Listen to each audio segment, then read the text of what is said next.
सभी प्यारे प्यारे लिसनर्स का रेडियो उड़ान के प्रोग्राम कम्युनिटी कलर्स पर मैं आरजे गौरी स्वागत करती हूँ तहे दिल से बड़ी ही खुशी के साथ। दोस्तों, आज का दिन शुक्रवार का दिन आ चुका है और हम हाजिर हैं आपके लिए लेकर ये न्यूज एंड अपडेट शो, जहां पर हम लेते हैं डिसेबिलिटी सेक्टर का जायजा। दोस्तों, साथ ही साथ इस शो का एक अहम हिस्सा बन चुका है इसका नया नवेला section DEPWD social media update section, जिसको आप सभी लोगों का प्यार और सराहना प्राप्त हो रही है, जिससे कि हमें पता चलता है कि आप इस शो को बहुत ही प्यार से सुनते हैं और इसकी सराहना करते हैं। दोस्तों, आशा करते हैं कि रेडियो उड़ान के बाकी कार्यक्रमों का भी आप लाभ उठा रहे होंगे और इन्हें सुनकर अपने आप को अपडेट रखने की कोशिश जरूर कर रहे होंगे। दोस्तों, आज है वैलेंटाइंस डे और प्यार भरा मौसम आ चुका है, तो आशा करते हैं कि आप भी रेडियो उड़ान के मनोरंजन से खचाखच भरे प्रोग्राम्स पर अपना प्यार यूं ही बनाए रखेंगे। दोस्तों, इसी के साथ आप अगर रेडियो उड़ान के ऐप के माध्यम से हमारे शोज सुनना चाहते हैं तो आप तुरंत ही रेडियो उड़ान की ऐप जरूर डाउनलोड कर ले। साथ ही साथ हमारे लेटेस्ट अपडेट्स के लिए हमें फॉलो करें लिंक्डइन, इंस्टाग्राम, फेसबुक और यूट्यूब के माध्यम से। तो दोस्तों, आइए आज के प्रोग्राम की शुरुआत करते हैं। शुरुआत में हर बार की तरह सुनेंगे आज के शो की न्यूज हेडलाइंस।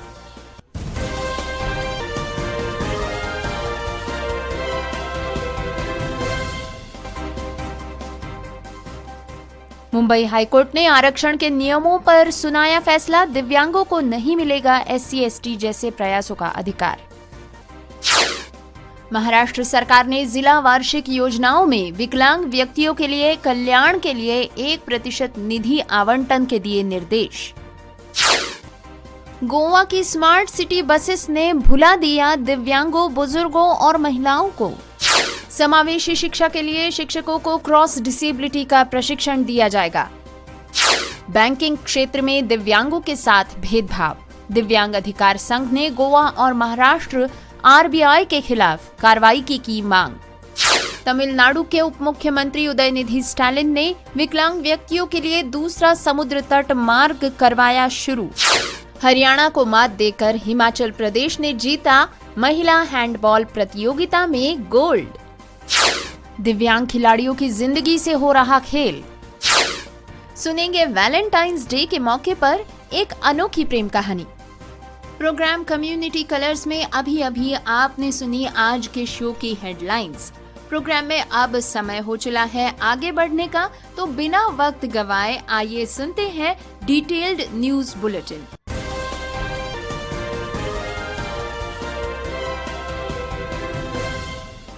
दोस्तों, आज की पहली खबर सुनते हैं बॉम्बे हाईकोर्ट से। बॉम्बे हाईकोर्ट ने एक दिव्यांग सिविल सेवा अभ्यर्थी धर्मेंद्र कुमार की याचिका को खारिज कर दिया है। इस अभ्यर्थी ने अपनी याचिका में SC/ST अभ्यर्थियों को मनचाही बार परीक्षा में शामिल होने के नियम को भेदभावपूर्ण बताया था। बॉम्बे हाईकोर्ट ने दिव्यांग सिविल सेवा अभ्यर्थी धर्मेंद्र कुमार की याचिका पर सुनवाई की। इस दौरान कोर्ट ने कुमार को झटका देते हुए उनकी याचिका को खारिज कर दिया। कोर्ट ने कहा कि OBC उम्मीदवारों की तुलना SC/ST उम्मीदवारों से नहीं की जा सकती, क्योंकि दोनों के लिए अलग अलग आरक्षण के मानदंड हैं। पीठ ने कहा कि अनुसूचित जाति और अनुसूचित जनजाति संविधान द्वारा पहचानी गई हैं, ये अलग श्रेणियां हैं और उनके लिए आरक्षण मानदंड को मनमाना नहीं कहा जा सकता। दोस्तों, आपको बता दें कि ये फैसला 4 फरवरी को हुआ था, जब OBC श्रेणी से आने वाले 38 वर्षीय धर्मेंद्र कुमार ने अपनी याचिका में दावा किया कि SC/ST अभ्यर्थियों के लिए सिविल सेवा परीक्षा में असीमित प्रयास की अनुमति देना भेदभावपूर्ण है। कुमार ने 9 बार सिविल परीक्षा दी है और हर बार परीक्षा पास करने में असफल रहे हैं। सुनवाई के दौरान कोर्ट ने कहा कि SC/ST श्रेणियों के लिए अलग नियम हैं, क्योंकि ये संविधान में अलग वर्ग के रूप में पहचाने जाते हैं, जबकि OBC को अन्य श्रेणी माना गया है। कोर्ट ने ये भी कहा कि दिव्यांग जन को एक अलग वर्ग के रूप में माना जाता है।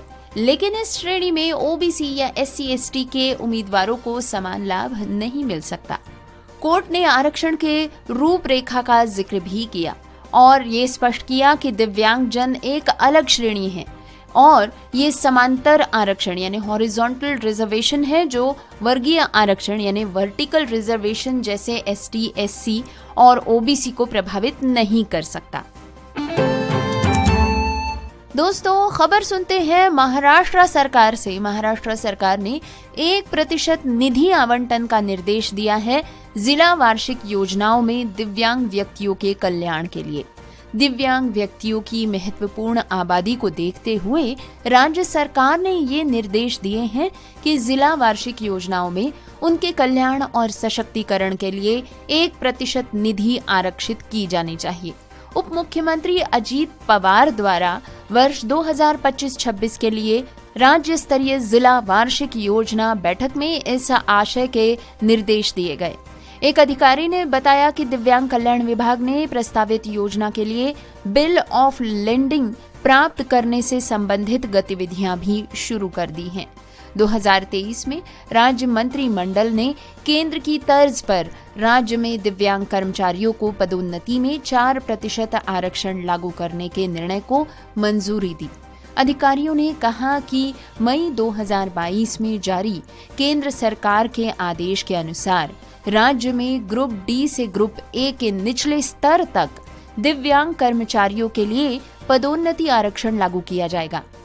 राष्ट्रीय सांख्यिकी कार्यालय यानी कि NSO के अनुसार भारत में विकलांग व्यक्ति यानी दिव्यांगजन 2021 में किए गए सांख्यिकीय प्रोफाइल के अनुसार राज्य 11% के सबसे अधिक युवाओं के लिए दूसरे स्थान पर हैं। विकलांग बच्चे 6 वर्ष तक की आयु के लिए सबसे अधिक घरों के लिए 10.6% के साथ तीसरे स्थान पर हैं। मुंबई शहर देश की वित्तीय और मनोरंजन की राजधानी है और 1.3 करोड़ की आबादी में से 2.6% लोग दिव्यांग हैं। दोस्तों, खबर सुनते हैं गोवा के पणजी से। स्मार्ट सिटी मिशन के तहत यहाँ पर बहुत ही धूमधाम से शुरू की गई थी पणजी के गड्ढों वाली सड़कों पर चलने वाली EV बसेस। लेकिन इन बसेस में भी एक महत्वपूर्ण कमी है जो अधिकारियों के नजरों से ओझल हो गई, जो उन्हें राजधानी के सार्वजनिक परिवहन प्रणाली के गौरव के रूप में प्रदर्शित करना पसंद करते हैं। 48 बसेस में से कम 16 में महिलाओं, वरिष्ठ नागरिकों और दिव्यांग व्यक्तियों के लिए कोई भी सीट आरक्षित नहीं है। इस पर कदम्ब परिवहन निगम लिमिटेड यानी KTCL के अधिकारियों ने स्वीकार किया कि इनमें से कई बसेस में इन श्रेणियों के यात्रियों के लिए कोई निर्धारित सीट नहीं है। KTCL के डिविजनल ट्रैफिक अधिकारी रोके लुइस ने कहा कि हमने पाया है कि 16 बसेस में सीटें आरक्षित नहीं की गईं। हमने कंपनी के साथ इस मुद्दे को उठाया है। अब इन बसेस में भी प्राथमिकता के आधार पर सीटें आरक्षित की जाएंगी। यात्रियों और कार्यकर्ताओं ने सवाल उठाया है कि जब बसेस करदाताओं के पैसे से सरकारी धन से चलाई जा रही हैं, तो इन श्रेणियों के लिए सीटें आरक्षित क्यों नहीं की गई। गोवा राज्य विकलांगता सलाहकार बोर्ड के सदस्य प्रकाश W कामत ने कहा कि सभी सार्वजनिक बसेस में महिलाओं, वरिष्ठ नागरिकों और विकलांग व्यक्तियों के लिए सीटें आरक्षित होनी चाहिए। इनमें कोई अपवाद नहीं हो सकता। वर्तमान में इन बसेस का बहुत ही कम उपयोग हो रहा है, जिस पर प्रकाश नहीं डाला गया। कोई भी बस विकलांग व्यक्ति को सीट देने से इनकार नहीं कर सकती। विकलांग व्यक्तियों के लिए ऐसी बसेस में मुफ्त यात्रा के लिए स्मार्ट कार्ड स्वीकार किए जाने चाहिए। ऐसे व्यक्तियों के पास केंद्र द्वारा जारी बहुउद्देशीय विशिष्ट विकलांगता पहचान पत्र कार्ड होता है। जब उनके पास ये कार्ड है तो उन्हें इन बसेस का उपयोग करने के लिए दूसरा कार्ड बनाने के लिए क्यों मजबूर किया जाता है। इस स्मार्ट कार्ड का लाभ उठाने के लिए व्यक्ति को KTC कार्यालय जाने के लिए मजबूर हो जाना पड़ता है और काफी समय बर्बाद हो जाता है। KTC को अनिवार्य रूप से UDID कार्ड स्वीकारना चाहिए। दोस्तों, आपको बता दें कि गोवा के विकलांग अधिकार संघ ड्रैग के अध्यक्ष एल्विनो डीसा ने कहा कि बसेस में रैंप हैं, लेकिन बस चालक विकलांग व्यक्तियों के लिए इन रैंप्स का उपयोग नहीं करते हैं। सीटें विकलांग व्यक्तियों के लिए आरक्षित होनी चाहिए। स्मार्ट कार्ड का प्रावधान है, लेकिन उन लोगों का क्या जिनके पास स्मार्ट कार्ड नहीं है? क्या इसका ये मतलब है कि जिनके पास कार्ड नहीं है वे बस सेवा का लाभ नहीं उठा पाएंगे? क्या वे विकलांग नहीं हैं? ये ध्यान देने योग्य है कि KTCL, जो वर्तमान में पंजिम के आसपास 48 ई बसेस चला रहा है, को चरणों में लॉन्च किया गया था। पिछले साल 6 बसेस को हरी झंडी दिखाई गई थी। IPSCDL ने 22 EVs को वित्त पोषित किया है, जबकि अन्य 26 को गोवा एट 60 के तहत केंद्र द्वारा आवंटित धन से खरीदा गया था। दोस्तों, अब खबर सुनते हैं स्कूल शिक्षा विभाग से। स्कूल शिक्षा विभाग शिक्षकों को क्रॉस डिसेबिलिटी का प्रशिक्षण देगा ताकि वे विशेष आवश्यकता वाले बच्चों को पढ़ा पाए। अधिकारियों ने बताया कि ये प्रशिक्षण समग्र शिक्षा अभियान के तहत समावेशी शिक्षा कार्यक्रम के तहत आयोजित किया जाएगा। उन्होंने बताया कि इसका उद्देश्य विशेष आवश्यकता वाले बच्चों को मुख्य धारा में शामिल करना और उनमें आत्मनिर्भरता और आत्मसम्मान की भावना विकसित करना है। प्रत्येक ब्लॉक में एक संदर्भ कक्ष स्थापित किया गया है, जहां पर बच्चों को शैक्षिक और चिकित्सा सहायता प्रदान की जाती है। उन्होंने बताया कि बच्चों की जरूरतों के अनुसार उपकरणों के रखरखाव और किराए का भी प्रावधान है। स्कूल शिक्षा विभाग के अधिकारी ने बताया कि प्रशिक्षण का आयोजन राजस्थान राज्य शैक्षिक अनुसंधान और प्रशिक्षण परिषद द्वारा किया जाएगा। समावेशी शिक्षा के लिए ये प्रयास शिक्षा के लोकतंत्रीकरण की दिशा में एक कदम है। इसका उद्देश्य शिक्षा को सुलभ और समावेशी बनाना है। अधिकारियों ने बताया कि सरकारी स्कूलों में विशेष आवश्यकता वाले छात्रों की चिकित्सा और कार्यात्मक जरूरतों का आकलन करने के लिए ब्लॉक और जिला स्तर पर चिकित्सा शिविर आयोजित किए जाएंगे। इन शिविरों से प्राप्त सूचनाओं के आधार पर कार्य योजना की तैयारी की जाएगी। अगले शैक्षणिक सत्र से विभाग छात्रों के लिए विशेष स्कूलों से लेकर संग्रहालयों, चिड़ियाघरों और ऐतिहासिक स्थानों तक के शैक्षिक दौरे आयोजित करने में भी योजना बना रहा है ताकि उनका ज्ञान बढ़ाया जा सके। अधिकारी ने कहा कि राज्य संदर्भ कक्षों में फिजियोथेरेपिस्ट, स्पीच थेरेपिस्ट और मनोवैज्ञानिक जैसे विशेषज्ञों की सेवाएं भी उपलब्ध कराई जाएंगी। ग्रामीण क्षेत्रों में जानकारी की कमी के कारण अभिभावकों को मार्गदर्शन प्रदान करने के लिए परामर्श शुरू किया जाएगा। दोस्तों, खबर सुनते हैं बैंकिंग क्षेत्र से जुड़ी। प्रणालीगत उपेक्षा और भेदभाव के एक स्पष्ट रहस्योद्घाटन में दिव्यांग अधिकार संघ गोवा यानी ड्रैग गोवा ने बैंक ऑफ महाराष्ट्र की बम्बोलिम शाखा और भारतीय रिजर्व बैंक की पणजी शाखा के खिलाफ औपचारिक शिकायत दर्ज कराई है। 10 फरवरी 2025 को प्रस्तुत की गई इस शिकायत में दिव्यांग व्यक्तियों के अधिकार अधिनियम 2016 के स्पष्ट उल्लंघन का आरोप लगाया गया है, जिसमें कि दिव्यांग व्यक्तियों द्वारा सामना की जाने वाली पहुंच की कमी और भेदभावपूर्ण प्रथाओं को उजागर किया गया है।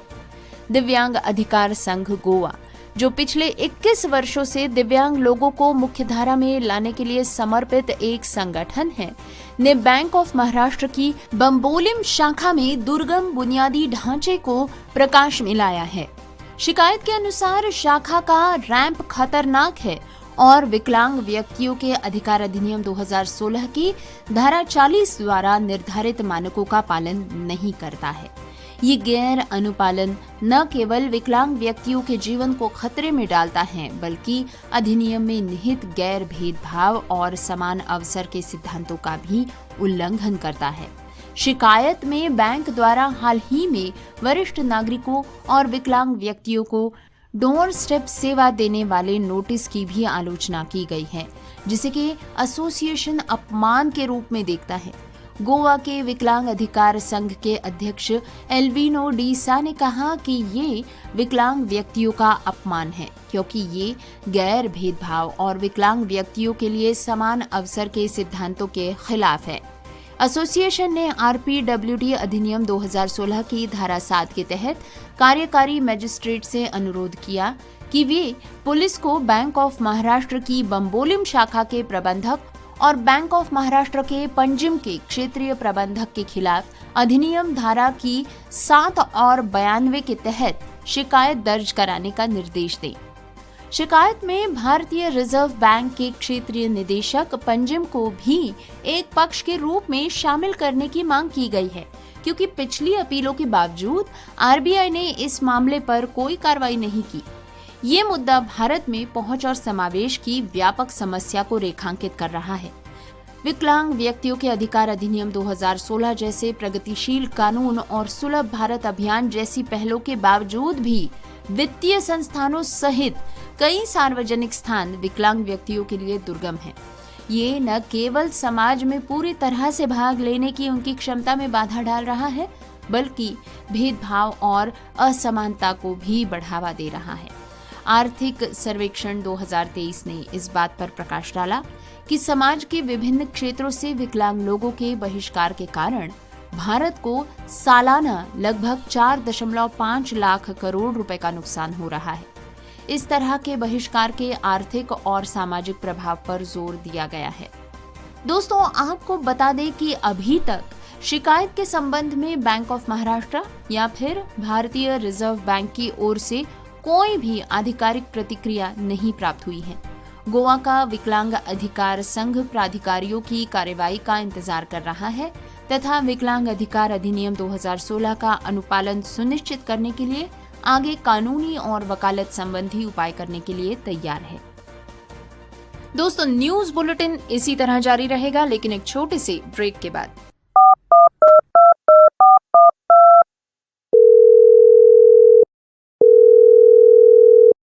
रेडियो उड़ान में आपका स्वागत है। आज का शो है चौंक गए आप भी? आपने सही समझा। अब रेडियो उड़ान सुने फोन पर भी, वो भी बिना इंटरनेट के। कैसे? श्रवण ऑडियो लाइब्रेरी के साथ। डायल करें 0807117521 पर। इंस्ट्रक्शंस फॉलो करें और सुने आपका अपना फेवरेट शो रेडियो उड़ान, अ फ्लाइट ऑफ लाइफ, अब एक फोन कॉल दूर। Shravan Audio Library is an initiative by National Association for the Blind Delhi in association with United Way Delhi. Hidden voices की तरफ से आप सभी का स्वागत। हिडन वॉइसेस, एक दृष्टि एक आवाज, और इसने पूरे भारत में दृष्टिबाधित और आर्थिक रूप से विकलांग बच्चों और वयस्कों को किताबों की दुनिया खोलकर सशक्त बनाने के लिए 1000 से भी अधिक छिपी हुई आवाजों को मिलाया है। 28 अप्रैल 2019 को देवी कृष्णा द्वारा स्थापित और सुश्री मैत्री राजदेव द्वारा सह संस्थापित हिडन वॉइसेस एक अद्वितीय रीडिंग चैरिटी है। देवी एक अनुभवी मनोचिकित्सक और काउंसलर है और ह्यूमन रिसोर्स मैनेजमेंट की एक दक्ष प्रबंधक है। देवी ने पूरे भारत के विभिन्न भाषाओं के स्वयंसेवकों को दृष्टिबाधितों के लिए ऑडियो किताब पढ़ने और बनाने के लिए तैयार किया है। एक भागीदार के रूप में श्री सुधीश पी और इसके अध्यक्ष के रूप में सुश्री सिंसी थॉमस के साथ हिडन वॉइसेस के अब कुल 1500 से भी अधिक इन हाउस पाठक है और ये जेएनयू, पुणे और दक्षिण भारत स्थित कई क्लबों से जुड़ा हुआ है, जिसके चलते अब हिडन वॉइसेस के पास 3000 से भी अधिक पाठक है। इसमें सबसे छोटे पाठक 5 साल की उम्र से लेकर सबसे बड़े पाठक 82 साल के अनुभव वाले स्वयंसेवक है। पाठकों को उम्र और चुनी गई भाषा के अनुसार ग्रुप्स में बांट दिया जाता है।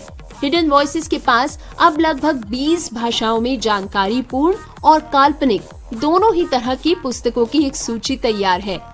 इन ऑडियो पुस्तकों का उपयोग विभिन्न संस्थानों और समूहों जैसे कि Fergusson college Pune, lit the light, Dyuti, Madras club आदि द्वारा किया गया है। इस कार्यक्रम ने 50,000 से भी अधिक लोगों की जिंदगी को समृद्ध बनाया है। अधिक जानकारी के लिए हमें ईमेल करें hiddenvoices2020@gmail.com पर। ब्रेक के बाद आप सभी का स्वागत है। न्यूज बुलेटिन जारी है, बढ़ते हैं अगली खबर की ओर। दोस्तों, खबर सुनते हैं तमिलनाडु से यहाँ पर उप मुख्यमंत्री उदयनिधि स्टालिन ने बेसेंट नगर में विकलांग व्यक्तियों के लिए दूसरा समुद्र तट मार्ग शुरू किया। तिरुवनमयूर समुद्र तट पर 6 महीनों में विकलांग व्यक्तियों के लिए तीसरा समुद्र तट मार्ग बनाया जाएगा। उप मुख्यमंत्री उदयनिधि स्टालिन ने मंगलवार को कार्ल श्मिट स्मारक के पास बेसेंट नगर समुद्र तट पर विकलांग व्यक्तियों के लिए मार्ग शुरू किया। शहर में इस तरह की पहली सुविधा मरीन बीच पर शुरू की गई थी। 6 महीने में तिरुवनमयूर समुद्र तट पर भी विकलांग लोगों के लिए मार्ग बनवाया जाएगा। एक अधिकारी ने बताया कि तिरुवनमयूर समुद्र तट के लिए CRZ मंजूरी मिलने के बाद विकलांगों के लिए तीसरा मार्ग वहां शुरू किया जाएगा। विकलांग व्यक्तियों ने GCC से विकलांग व्यक्तियों की सुरक्षा के लिए कर्मियों को तैनात करने की मांग भी की। एक अधिकारी ने कहा कि नागरिक निकाय ने समुद्र तट की व्हील चेयर खरीदने की योजना बनाई है, लेकिन डूबने का जोखिम अधिक है। हम आगंतुकों की सुरक्षा के लिए उपाय कर रहे हैं। पर्यावरण, वन और जलवायु परिवर्तन मंत्रालय से CRZ मंजूरी प्राप्त की गई है, जिसे कि राज्य पर्यावरण प्रभाव आकलन प्राधिकरण तमिलनाडु द्वारा 16 मार्च 2024 को जारी किया गया था। राज्य सरकार ने विकलांग व्यक्तियों के अधिकार अधिनियम 2016 के प्रावधानों के अनुसार विकलांगता अधिकार गठबंधन की आवश्यकता के आधार पर एक स्थायी लकड़ी के मार्ग की घोषणा की। वर्ष 2023-24 के लिए सिंगारा चेन्नई 2.0 योजना के तहत परियोजना की अनुमानित लागत 1.61 करोड़ रुपए मानी जा रही है। मार्ग की लंबाई 190 मीटर और चौड़ाई 2.8 मीटर है। समुद्र का डेक 18 मीटर लंबा और 5 मीटर चौड़ा है। क्षेत्र में साइनेज और चिन्ह लगाए गए हैं। विकलांग व्यक्तियों के लिए निर्दिष्ट पार्किंग प्रदान की गई है। पार्किंग के लिए 5 स्लॉट्स निर्धारित किए गए हैं। व्हील चेयर, स्कूप स्ट्रेचर के भंडारण के लिए कंटेनर उपलब्ध कराए गए हैं। पथ का निर्माण लाल मारंती, बबूल और ब्राजीलियन आइप की लकड़ी से किया गया है। एक अधिकारी ने कहा कि मुख्यमंत्री M.K. स्टालिन ने 12 अगस्त 2024 को इस परियोजना की नींव रखी थी। दोस्तों, आपको ये भी बता दें कि मंगलवार को ही श्री उदयनिधि स्टालिन ने वार्ड 110 नुंगंबक्कम में गायक SP बालासुब्रमण्यम के नाम पर कामदार नगर फर्स्ट मेन रोड का नाम भी बदल दिया। दोस्तों, अब खबर सुनते हैं खेल जगत से। स्पेशल ओलंपिक भारत ने 3 से 6 फरवरी तक आगरा के डॉक्टर भीमराव अंबेडकर विश्वविद्यालय में राष्ट्रीय हैंडबॉल प्रतियोगिता का आयोजन किया था। इसमें 23 राज्यों के लगभग 500 खिलाड़ी और 100 से भी ज्यादा कोचेस ने प्रतिभाग किया।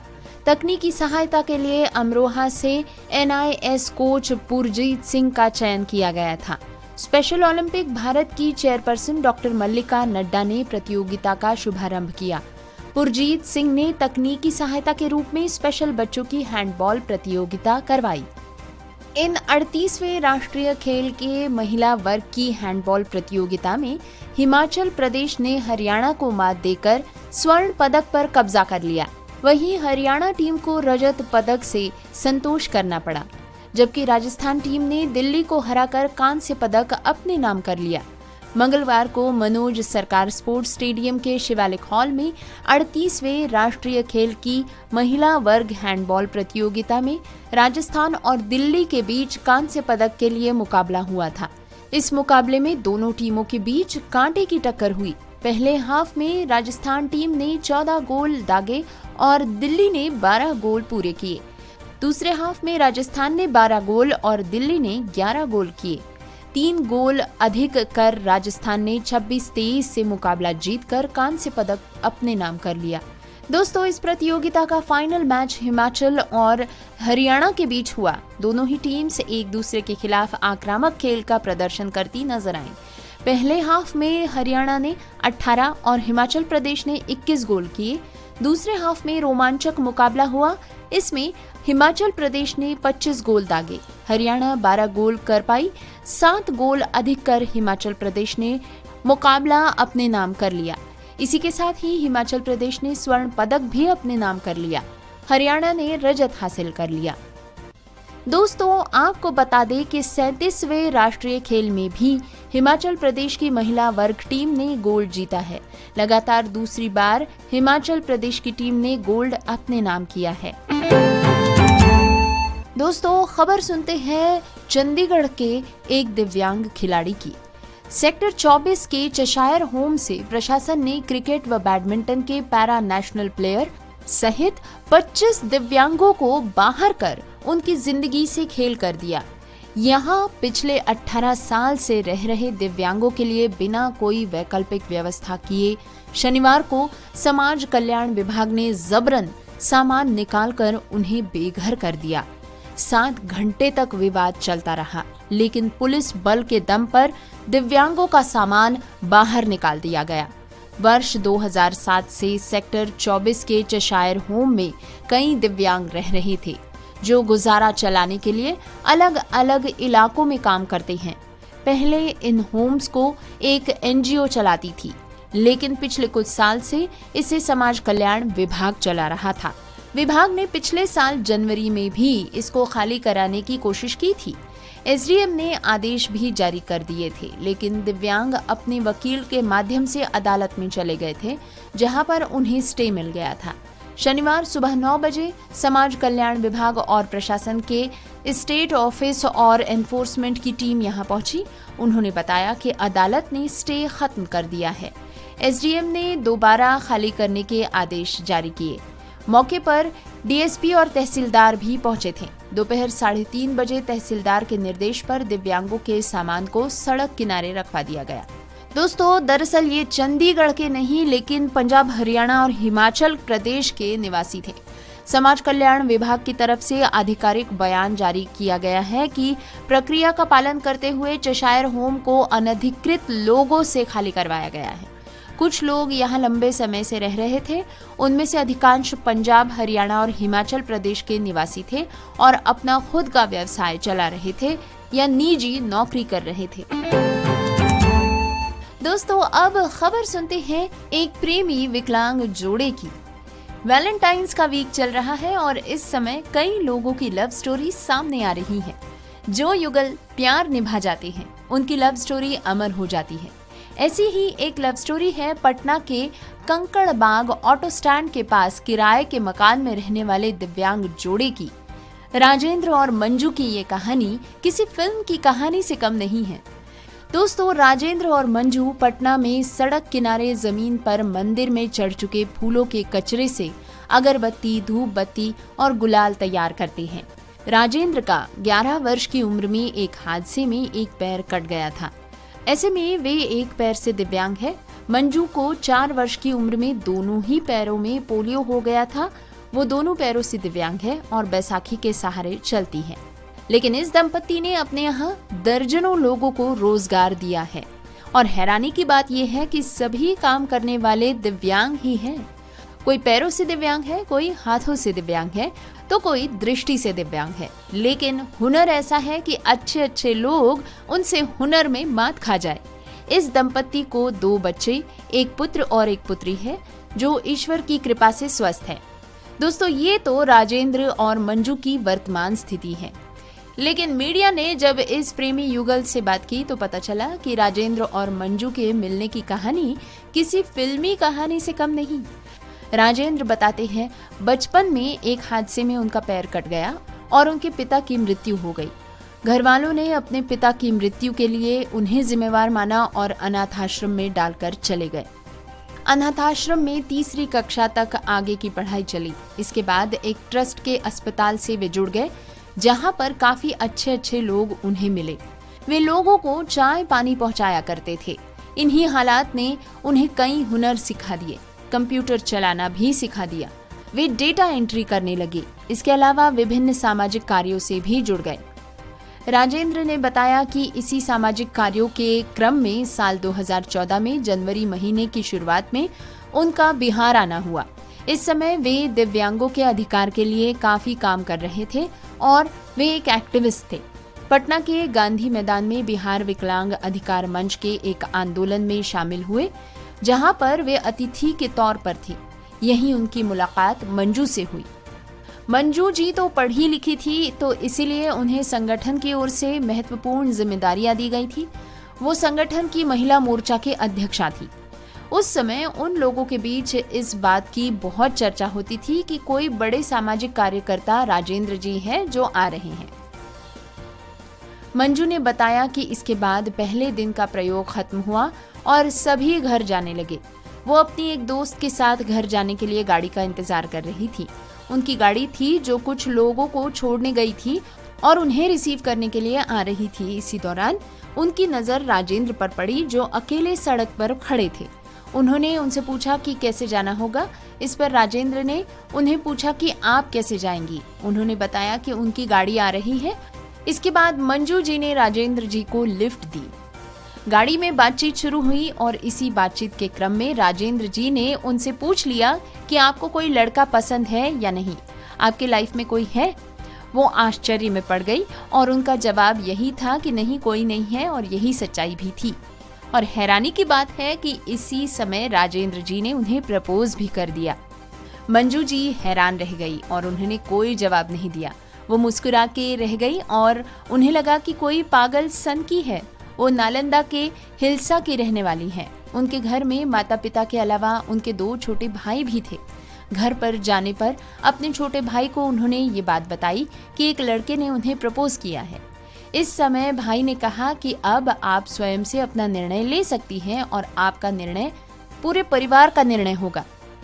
इसके बाद 14 दिन तक चलने वाले आंदोलन में राजेंद्र जी से उनकी देखा देखी होती रही, लेकिन बातचीत नहीं हो पाई। उन्होंने कहा कि राजेंद्र से उनके विचार बहुत मिल रहे थे और ऐसा लग रहा था कि इस पर मिलकर वे आगे काम कर सकते हैं।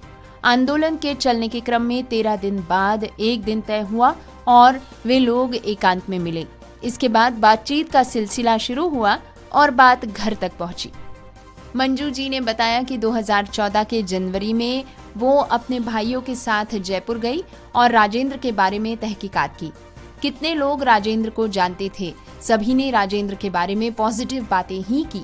इसके बाद घर वाले सहमत हुए और छोटे भाई का सपोर्ट मिला तो घर में परिवार के लोगों के बीच पूरे रीति रिवाज के साथ 30 जनवरी को उनकी शादी हो गई। ये सब घटनाक्रम 1 महीने के अंदर ही हो गया।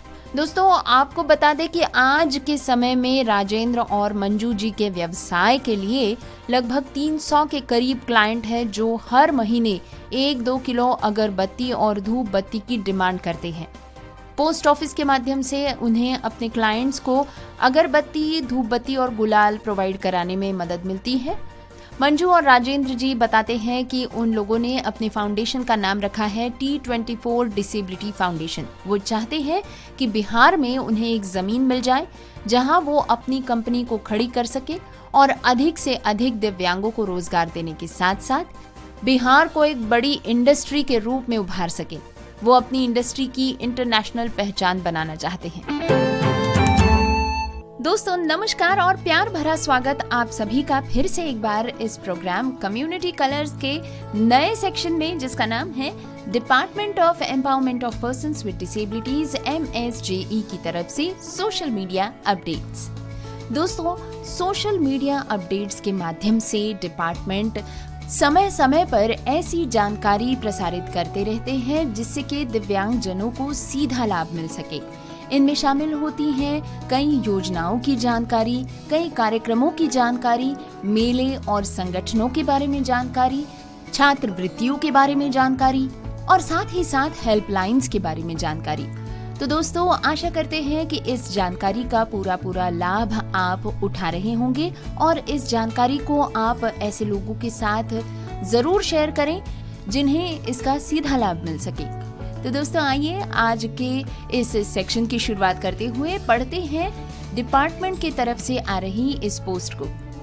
इस पोस्ट में वे लिखते हैं, राष्ट्रीय विकलांगता हेल्पलाइन 14456 सभी प्रकार की विकलांगताओं तथा इससे प्रभावित व्यक्तियों, उनके परिवारों और देखभाल करने वालों के लिए एक समग्र सहायता प्रणाली के रूप में कार्य कर रही है। ये हेल्पलाइन प्रारंभिक हस्तक्षेप, शिक्षा और रोजगार तथा सरकारी योजनाओं के बारे में जानकारी प्रदान करती है।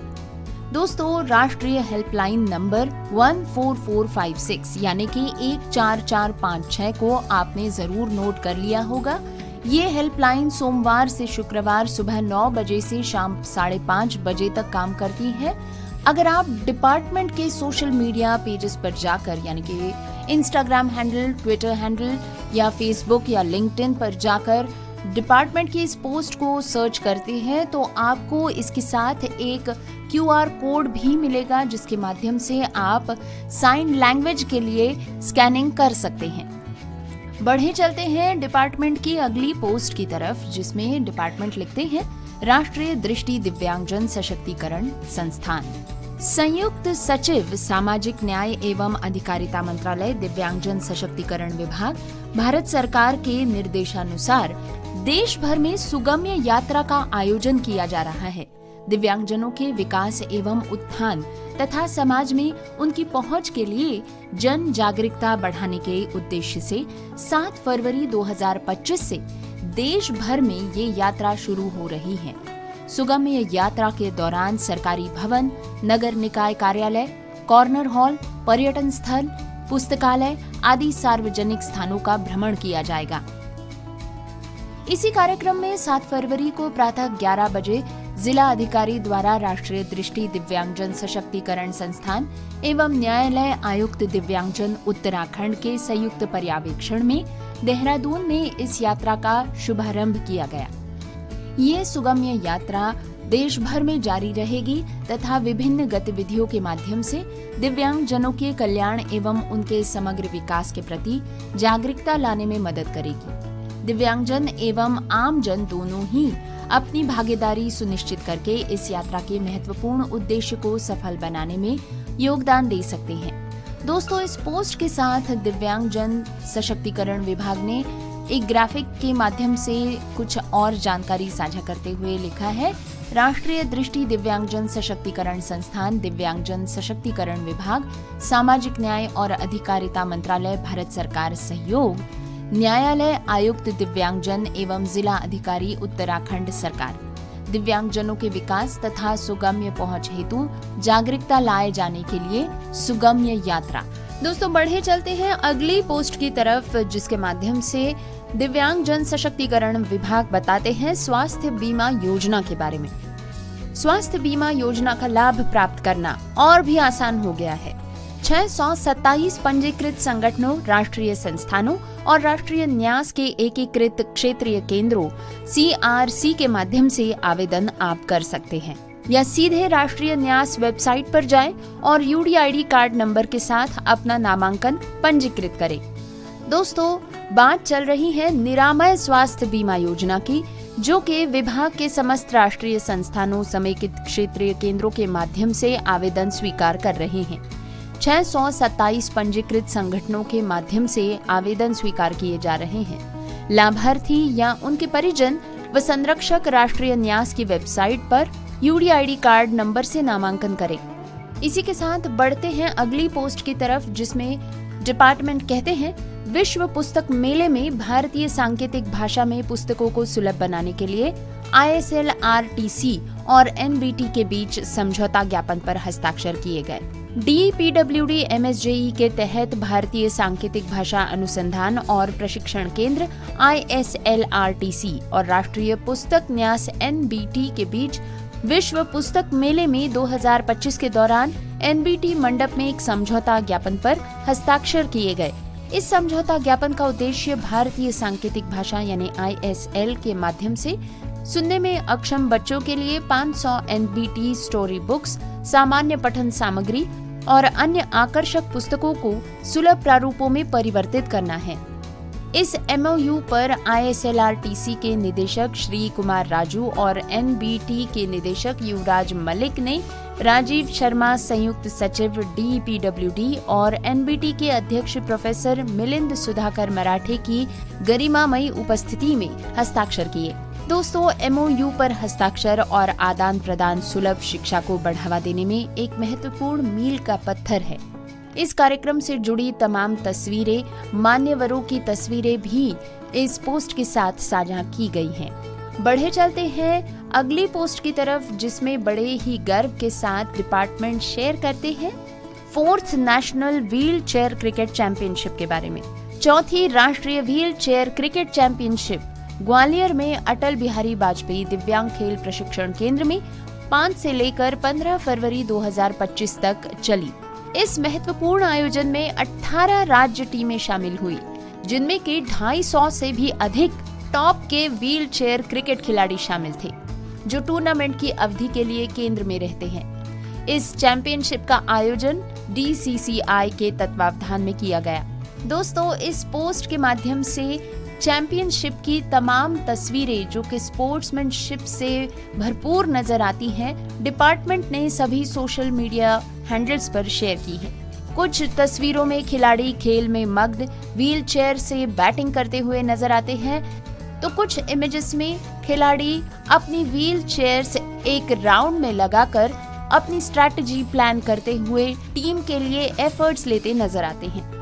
इस अगली पोस्ट के माध्यम से डिपार्टमेंट सूचित करते हैं कि दिव्यांगजन सशक्तिकरण विभाग MSJE सचिव श्री राजेश अग्रवाल जी ने सूरज कुंड मेले में विभाग द्वारा लगाए गए दिव्यांगजन स्टॉल 1206 से लेकर 1220 का दौरा किया।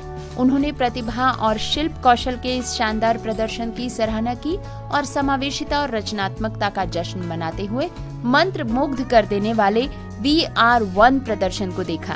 पोस्ट से जुड़ी तस्वीरों में श्री राजेश अग्रवाल जी सभी स्टॉल्स का जायजा लेते हुए नजर आते हैं तथा साथ ही साथ डिपार्टमेंट ने बड़े ही गर्व से शेयर किए हैं इस कार्यक्रम में प्रस्तुत की गई कल्चरल एक्टिविटीज, डांस परफॉर्मेंस के फोटोग्राफ्स भी, जिसमें दिव्यांग कलाकार अपनी व्हील चेयर्स के साथ अद्भुत फॉर्मेशंस बनाते हुए स्टेज पर नजर आते हैं।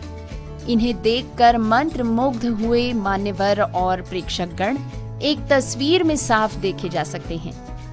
अपनी अगली पोस्ट के माध्यम से डिपार्टमेंट बताते हैं कि दिव्यांगजन सशक्तिकरण विभाग के सचिव श्री राजेश अग्रवाल जी ने प्रगति मैदान में भारत मंडपम में आयोजित विश्व पुस्तक मेला 2025 में सभी के लिए पुस्तकों के स्टॉल का दौरा किया। उन्होंने प्रौद्योगिकी और बच्चों के मंडप का अवलोकन भी किया। राष्ट्रीय पुस्तक न्यास भारतीय सांकेतिक भाषा अनुसंधान और प्रशिक्षण केंद्र के अधिकारियों से बातचीत भी की और उन्होंने सुनने में अक्षम आगंतुकों से भी बातचीत की। उन्होंने बधिर एवं श्रवण बाधित बच्चों को निःशुल्क पुस्तकें वितरित की और दृष्टि बाधित आगंतुकों के लिए निःशुल्क ब्रेल पुस्तकों के वितरण के बारे में जानकारी दी। उन्होंने भविष्य के पुस्तक मेलों में विशेष विद्यालयों के स्थानीय बधिर एवं दृष्टिबाधित बच्चों की भागीदारी सुनिश्चित करने के प्रयासों का भी निर्देश दिया। पोस्ट के साथ पुस्तक मेले से जुड़ी तमाम तस्वीरें भी साझा की गई हैं। बढ़े चलते हैं इस अगली और बहुत ही महत्वपूर्ण पोस्ट की तरफ, जिसके माध्यम से डिपार्टमेंट आपका ध्यान आकर्षित करना चाहते हैं एक बहुत ही विशेष कार्यक्रम की तरफ। PM ई-विद्या टीवी चैनल नंबर 31, इस पर हाथों से बोलो दिल से जुड़ो, यानी कि speak with your hands connect with hearts, इस शीर्षक से 5 दिवसीय भारतीय सांकेतिक भाषा ISL प्रशिक्षण कार्यक्रम का सीधा प्रसारण किया जाएगा। राष्ट्रीय शैक्षिक अनुसंधान और प्रशिक्षण परिषद NCERT, भारतीय सांकेतिक भाषा अनुसंधान और प्रशिक्षण केंद्र और शिक्षा मंत्रालय द्वारा आयोजित ये पहल 17 से लेकर 21 फरवरी 2025 तक रोजाना सुबह 11:30 बजे चलेगी। पाठ्यक्रम के सफल समापन पर प्रतिभागियों को भागीदारी का प्रमाण पत्र दिया जाएगा। स्कूल के शिक्षकों, जमीनी स्तर के कार्यकर्ताओं, अभिभावकों और भाई बहनों को दिए गए QR कोड को स्कैन करके पंजीकरण करने के लिए प्रोत्साहित किया जाता है। इस ISL कार्यक्रम का उद्देश्य शिक्षण अधिगमन प्रक्रिया को बढ़ाना है, जिससे ये बधिर बच्चों के लिए अधिक समावेशी और सुलभ हो सके। सीखने और जुड़ने के इस अवसर को न चूके। दोस्तों, अगर आप चाहते हैं इस कार्यक्रम को अटेंड करना या फिर इसके बारे में कोई भी अधिक जानकारी या फिर आप करना चाहते हैं इसके लिए पंजीकरण, तो कृपया department of empowerment of persons with disabilities के सोशल मीडिया पेज पर जाएं, खासकर फेसबुक पर, जहां पर इस पोस्ट के साथ आपको मिल सकेगा एक QR कोड, जिसे स्कैन करके आप रजिस्ट्रेशन कर सकते हैं। याद रहे, कार्यक्रम का नाम है speak with your hands, connect with your hearts. इसके उपरांत आपको बता दें कि डिपार्टमेंट ने साझा किया है माननीय प्रधानमंत्री श्री नरेंद्र मोदी जी के साथ तनाव मुक्त परीक्षा की तैयारी, यानी कि a discussion on self development with children for stress free exam preparation, आत्म विकास पर प्रेरक चर्चा बच्चों के साथ। दोस्तों, इस पूरे कार्यक्रम की 1 घंटे से भी बड़ी क्लिप डिपार्टमेंट ने अपने फेसबुक पेज पर साझा की है। आइए सुनते हैं इस कार्यक्रम से कुछ झलकियां।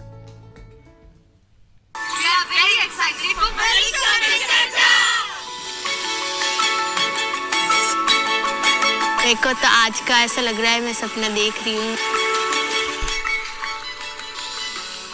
आप लोग पोषण के संबंध में क्या जानते हैं?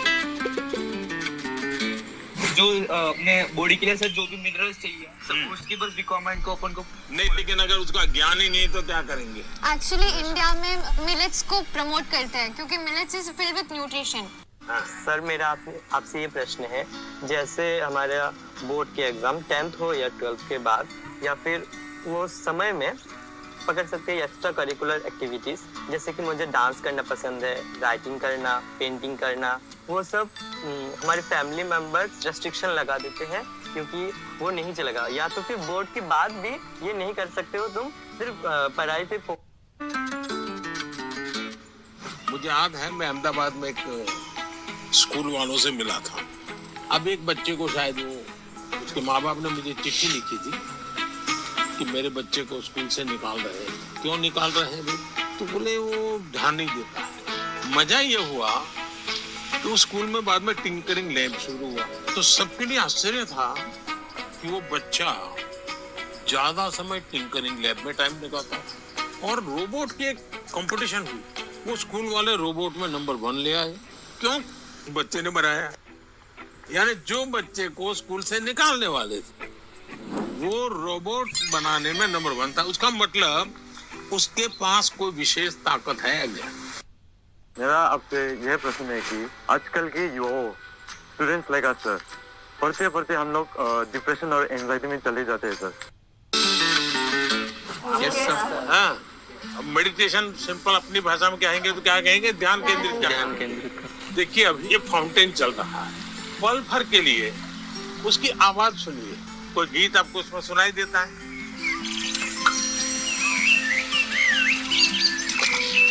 मुझे इस सब में से सबसे अच्छी बात तब लगी जब PM सर ने सबको मेडिटेशन कराने के लिए बोला, स्पेशली जब उन्होंने कहा कि जो फाउंटेन था उसको ऑब्जर्व करो। सर मेरा आपसे क्वेश्चन ये है कि जब भी हम एग्जाम देने जाते हैं, एग्जाम लिखते समय मेरे मन में हमेशा ये चिंता होती है कि उसकी अगर मैं फेल हो गई तो, और उसके जो परिणाम हो गए उसके बारे में हमेशा वो चिंता रहती है। So thank you so much for being here and सब लोग आ गए भाई अपना अपना पैड लगाने के लिए। लगाइए आप लोग। जैसे ही पैड लगाए ना, पानी पिलाने का उपाय क्या? तो एक तरीका है, तो उसके बगल में एक मिट्टी का मटका लगा देना चाहिए और उसको पानी भर देना। महीने में 1 बार पानी भरोगे, इसका ग्रोथ एकदम से जल्दी होगा और कम से कम पानी से तैयार होगा। तो ये प्रैक्टिकल सब जगह पे करना चाहिए। चलिए, बहुत बधाई सबको। तो दोस्तों, ये तो था आज का DEPWD MSJE सेक्शन। आप इस वक्त सुन रहे हैं प्रोग्राम कम्युनिटी कलर्स को रेडियो उड़ान पर RJ गौरी के साथ। दोस्तों, न्यूज, ज्ञान और ऑथेंटिसिटी का ये शो ऐसे ही चलता रहेगा और आशा है कि आपको इसका पूरा लाभ इसी तरह मिलता रहेगा। बहरहाल प्रोग्राम में वक्त हो चला है आपसे विदा लेने का, लेकिन जाने से पहले एक बार फिर से सुन लेते हैं आज के शो की न्यूज हेडलाइंस।